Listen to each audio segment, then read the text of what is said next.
بسم الله الرحمن الرحيم ونزلنا عليك الكتاب تبيانا لكل شيء وهدى ورحمة وبشرى للمسلمين صدق الله العظيم. The new government in Ukraine is anti-Russian. That's what they wanted. That's why they brought down the Soviet Union, to bring in a Ukraine into being as independent state, and then to eventually get an anti-Russian government in Ukraine.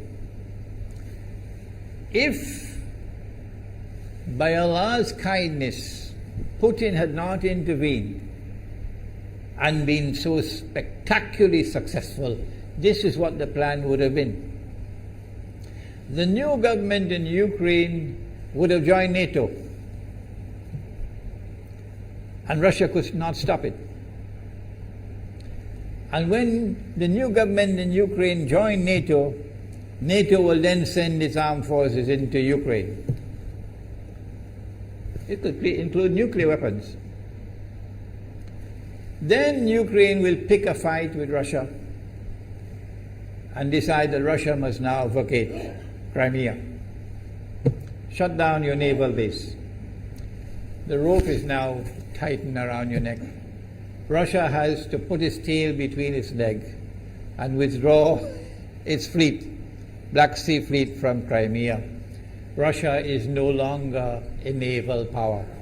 Crick crack, you finish, and Israel will celebrate. That was the master plan. But Allah planned, and Allah's plan was successful. And it is time for the Muslim world to recognize and to see, I cannot influence governments, so what can I do? Don't bother, you waste your time with governments. But the people can understand that this was Allah's plan.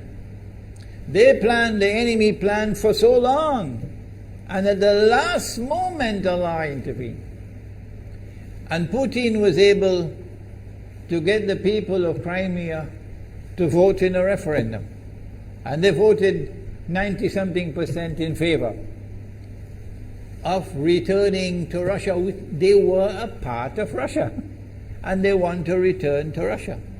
So Putin was successful in delivering to the Zionist movement the first defeat it has ever suffered, significant defeat in the more than 100 years since the Zionist movement was established.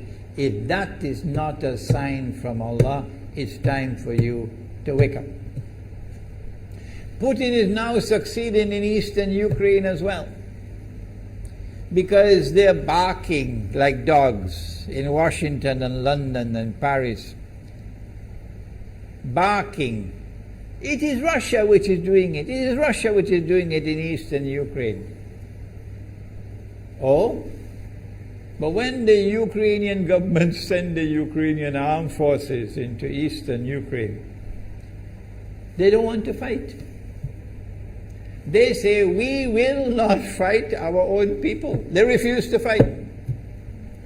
So the only way that the government of Ukraine could now stamp down the insurrection, the popular resistance in eastern Ukraine, is by calling on Washington, come and send your Marines. And then what will Putin do? The Russian armed forces are amassed on the Ukrainian border. So the Ukrainian soldiers are refusing to fight their own people for two reasons. Number one, why should we do your dirty work for you? We're not going to fight our own people. That's not what soldiers are for. And number two, if we make the mistake of using guns on these Russian-speaking Ukrainians, what will the Russian army do to us tomorrow? And they have already said, Putin has already said, we are going to intervene to defend our people. He's already said it plainly. The writing is on the wall. Putin has won a victory. in Crimea. Whether governments like it or not, whether governments vote this way or that way, is now irrelevant, because we all know that they have to vote where the butter is. Putin is on his road to a second victory in Ukraine. And they can't take defeat after defeat. So the writing is on the wall. Exactly as Nabi Muhammad alayhi salatu wasalam has said, that we are now moving towards the malhama. How long will it take? I don't know, and you don't know. But the malhama is coming.